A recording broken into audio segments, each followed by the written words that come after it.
I'm a grateful believer in Jesus Christ.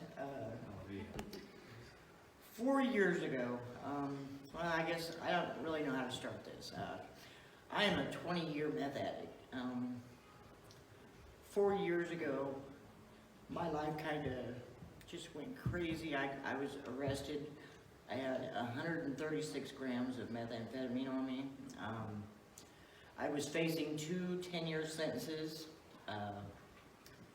going to prison for a really long time, and I was in jail in Wayne County. I spent 3 weeks there.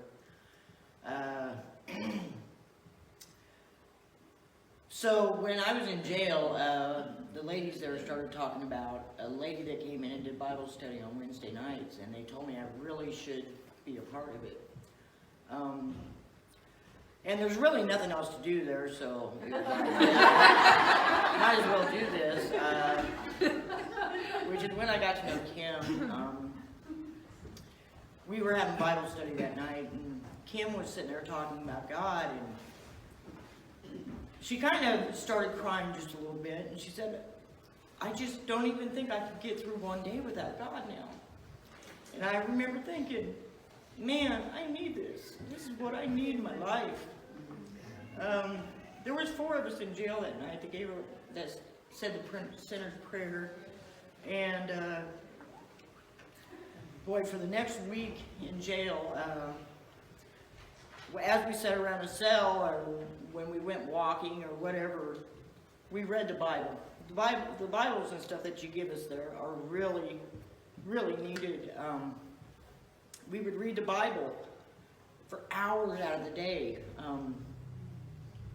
The Jesus Calling book, that I don't know if you've all ever looked at it, but it's so filled with good stuff.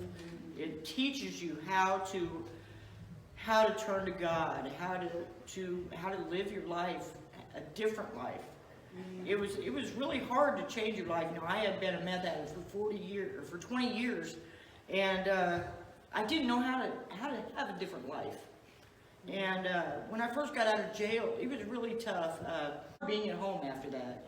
And so I prayed, and I read the Bible, and I spent 12 hours a day reading my Bible and praying, because I really wanted a different life. I knew that if I didn't change my life, I would be going to prison, because that was just all there was to it. And I really wanted my life changed, you know. And at a point like this, it's amazing the things that God will do to build your faith and to let you know that you're doing the right thing, that you can make it through this. One day I was sitting on the sofa, and I was reading my Bible, and I was praying, and I had mouse traps set all over my house, because the mice thing was something that just really, really was bad. And as I was praying, one of the mouse traps went off, and it didn't kill the mouse, but it thumped him really hard, and he spun around and around in circles and run off, you know. And I was just like, God, please just take these mice out of my house.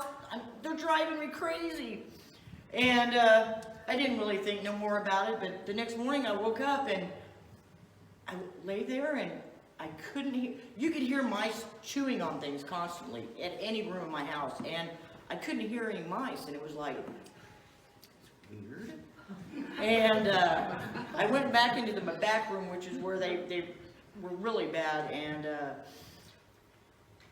you couldn't smell the mice. I can smell mice. Some people can't smell them, but I can smell them. And I walked back there, and I was like, there are no mice. God took the mice out of my house. They were gone. I think in the 5 years I've lived there since then, I've only had 1 mouse in my house. They were just gone. You know, and it was like, thank you, God. You know, it was such a simple little thing that, but it was so big. It was something that was driving me so crazy at that moment that it was awesome. It was a God moment for sure. And, you know, I've had a lot of God moments over the past 4 years. He has just completely restored my life. My relationships with my kids. One of my kids has joined the kingdom of God already.